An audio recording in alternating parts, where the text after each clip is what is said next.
ठीक है। बाकी एक बात मैं बोलूँगा यहाँ पे कि तब से काफ़ी बच्चे कह रहे थे कि सर फलाने जगह पर फलानी बातें आपके बारे में की जा रही हैं।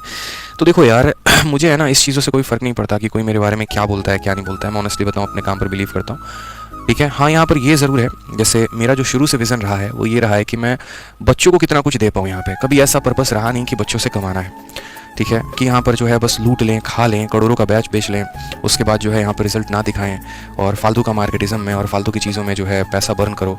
ठीक है, और इस तरीके से अपनी लाइफस्टाइल को एक्स्ट्रा वैगेंट बनाओ। 20-20 लाख 40-40 लाख के आदमी जो है लग्जरी लाइफ जिए एक एक दिन के लिए। तो ये सब कभी मेरा पर्पस होता नहीं है। बहुत सिंपल रहने की आदत है, बहुत सिंपल सोचने की आदत है और हमेशा बच्चों को जो है ना वो ज़्यादा बेनिफिट पहुँचाने की आदत है। प्रॉब्लम तो आते रहते हैं यार। पहली बार जब मैंने ब्रह्मास्त्र की किताब निकाली थी और पूरी किताब निकालने के बाद जब मैंने उसकी पीडीएफ दी, लोगों को तब भी दिक्कत आया, ऐसा कैसे कर सकते हैं आप, हमारी किताब पिट जाएगी। किताब छाप के सड़कों पर घूम के सेंटर पर जाकर बच्चों को छपी हुई किताब फ्री में दे रहा था। दिक्कत तभी आई कि हम तो पैसे देकर बेच रहे हैं और आप जो है फ्री में किताब बांट रहे हैं। तब भी उन्हें दुख हो रहा था। ठीक है, ई बुक निकाला, ई बुक हमने फ्री में दिया, तब भी पेन है, पीड़ा है। आज भी इस बात का दुख है कि 1000 रुपये का अरिथमेटिक का वीओडी आता है, किसी का 1000 रुपये का एडवांस का वीओडी आता है, 2000 की वीओडी होती है और ये 700 रुपये में वीओडी कैसे दे रहे हैं, 350 लेक्चर 700 में कैसे दे रहे हैं। तो किसी के दुख को मैं कम नहीं कर सकता। ठीक है, और मुझे उसको कम करना भी नहीं है। कोई दुखी अपने दुख से है तो वो रहे। मेरा शुरू से जो एक विजन रहा है वो ये रहा है कि मैं आप लोगों के हित के बारे में कितना सोच सकता हूँ। ठीक है, रही बात ये थार वाली बात की ना, तो थार वाली बात को मेरे पास बहुत पहले से मेरे आंसर्स मैंने सोच रखा था। मैं आपको बताता हूँ रीज़न क्या है। बचपन में जब हम पढ़ाई करते हैं तो माँ बाप हमारे क्या कहते हैं कि तुम पहला रैंक लेकर आ जाओ, तुम दूसरा स्थान लेकर आ जाओ, तुम तीसरा स्थान लेकर आ जाओ, तुम्हें साइकिल दिला देंगे, तुम्हें मोबाइल दिला देंगे। तो इसका मतलब कभी ये नहीं होता कि वो आपको खरीदने की कोशिश करते हैं। वो एक उनका मन का एक उपहार होता है यहाँ पर, जो आपको प्रस्तुत करना चाहते हैं, जो आपको वो देना चाहते हैं, वो अपने खुशी से देते हैं। लेकिन माँ बाप का कभी इच्छा ये नहीं होता कि वो अपने बच्चे को खरीद रहे हैं। ठीक है। दूसरा बात, आज के समय किसी बच्चे का ज़मीर इतना भी नहीं गिरा हुआ है कि वो किसी टीचर से अगर मानो नहीं पढ़ रहा है और वो फ्री में गिफ्ट दे रहे हैं तो यहाँ पर उस गिफ्ट को पाने के लिए वो जाके उनसे झूठ बोले। अगर आप भी कल के दिन रैंक 1 लेकर आएंगे, रैंक 2 लेकर आएंगे, तो आपका भी ज़मीर इतना डाउन नहीं होगा। ठीक है, मेरा एक प्रोत्साहन था वो यहाँ पर, ताकि आप लोगों के इस साल मैंने जो वैकेंसी देखी है 2023 में, वो इतनी बम्पर वैकेंसी है और इतनी बम्पर वैकेंसी है कि उसमें अगर आप मेहनत करना शुरू करें ना तो आप बहुत भौकाल मचा सकते हैं और आप अपने सपने को पूरा कर सकते हैं। मैंने बस एक छोटी सी बात सोची कि एक CHSL में अगर कोई स्टूडेंट लगता है 30,000 से 40,000 रुपये वो महीने का कमाएगा।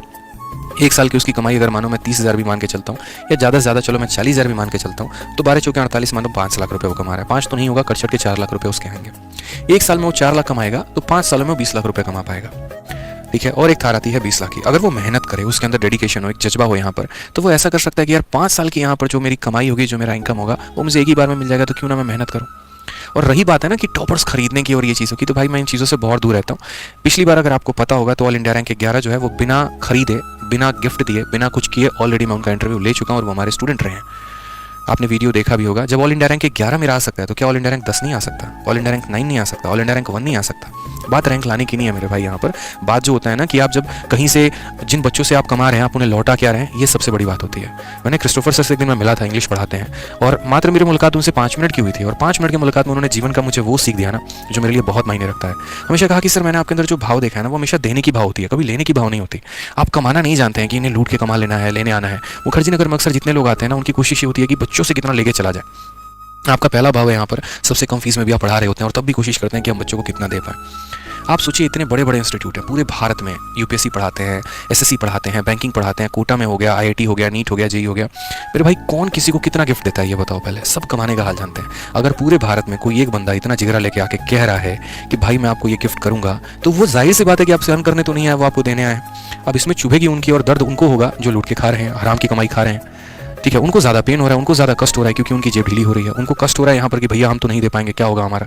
भाई आप कमाओ ना, आपको जैसे कमाना है कमाओ, लूट के कमाना है कमाओ, जिस तरीके से बच्चों को पागल करना है करो यार। मुझे उससे कोई फ़र्क नहीं पड़ता है, मेरा अपना तरीका है। मैं अपने बच्चों को पढ़ाता हूँ, मैं उन्हें कुछ गिफ्ट दूँ ना दूँ, उससे आपको क्या फ़र्क पड़ता है। आप क्या करते हैं उसके बारे में तो हम कभी क्वेश्चन ही नहीं करते यार। आप बैक कैमरा क्या करते हो, फ्रंट कैमरा क्या करते हो, 100 तरह की बातें, सामने कुछ और बोलते हो, पीछे कुछ और करते हो, कोई फ़र्क नहीं पड़ता। मैं अभी भी कह रहा हूँ, मेरा जो भी स्टूडेंट है अगर वो मन लगाकर पढ़ेगा, दिल लगाकर पढ़ेगा, तो बड़े भाई होने के नाते मेरा फ़र्ज बनता है उसको गिफ्ट देना और मैं दूंगा उसे। लेकिन इसका मतलब ये नहीं हो जाएगा ना हम टॉपर्स खरीद रहे हैं, हम ये कर रहे हैं, हम वो खरीद रहे हैं। छोटी सोच के इंसान हमेशा छोटी जगह पे ही रह जाएंगे। अपने संकीर्ण सोच से ऊपर उठ के देखने की जरूरत है, ऊपर उठने की जरूरत है। अगर कल के दिन आप अपने बच्चे को बोलोगे बेटा एक काम कर, तू बढ़िया तरीके से तैयारी कर, तेरे को आराम से मोबाइल दिला देंगे, इसका मतलब आपकी सोच वही है कि आप अपने बेटे को खरीद रहे हो। तो तो इस चीज़ों से है ना यार बाहर आ जाओ, बहुत ज़्यादा सही रहेगा। मतलब ये है ना, मतलब बहुत छोटी सोच है, आ जाएंगे तो ज़्यादा सही रहेगा। बड़े टीचर्स हैं यार, बहुत अच्छे टीचर्स हैं, मैं बहुत छोटा इंसान हूँ, मेरी उतनी वैल्यू है भी नहीं, बहुत छोटा इंसान हूँ मैं, सोच के मामले में भी और ताकत के मामले में भी, आप लोग के पैसे के मामले में भी बहुत छोटा इंसान हूँ। लेकिन अपने छोटे लेवल पर जितना हो पाएगा, जितनी मेरी बाजुओं में दम होगी, जितनी मेरी रैंकर्स गुरुकुल टीम में दम होगी, हम लोग उतना करेंगे आपके लिए। ठीक है, बस कमाना इच्छा नहीं है, कमाने नहीं आए हैं, कमा के नहीं जाएंगे। जो कमाना है वो आप लोग का प्यार कमाना है, आशीर्वाद कमाना है, और ये मेरी ज़िंदगी की सबसे बड़ी कमाई होगी। ठीक है, क्योंकि जब इंसान वो है ना एक गड्ढे में जब लेटा हुआ होगा ना, तो बस उस दिन याद करके जाएगा कि हाँ भाई बहुत लोगों का आशीर्वाद कमा के जा रहे हैं। पैसे कोई लेके नहीं जाता, वहीं 100-200 रुपये की कफन चढ़ती है और बस वहीं तक कहानी सिमट जाती है। क्या जिए क्या लेकर गए कोई फ़र्क नहीं पड़ता है भाई। ठीक है, APJ अब्दुल कलाम बहुत कुछ कमा के गए हैं, वो हमें पता है, आपको पता है। ठीक है, बाकी तो पैसे कमाने के होड़ में रह गए। कमाने दो ना यार, क्या फ़र्क पड़ता है। मुझे जो कमाना है मैं अपने तरीके से कमा रहा हूँ, मुझे दुआएं कमानी है, मुझे आशीर्वाद कमाना है, वो मैं कमा रहा हूँ ना। इसमें किसी को दुख हो रहा है, दर्द हो रहा है तो क्या करें, कुछ नहीं भाई, जाओ 10 रुपये की मूव खरीद के लगा लो जहाँ दर्द हो रहा है। कई बार कहता हूँ मत उपसाया करो, मत बोला करो, समझ ही नहीं आता क्या बोलूँ। ठीक है, जाने दो, हटाओ यार, पढ़ा लो यार, तरीके से पढ़ा लो। यूट्यूब पर चेहरा कभी दिखता है नहीं, प्रमोशन के नाम पर चिल्लाने आ जाते हो, क्या फ़ायदा। आ जाओ, चलो। निम्नलिखित विकल्पों में से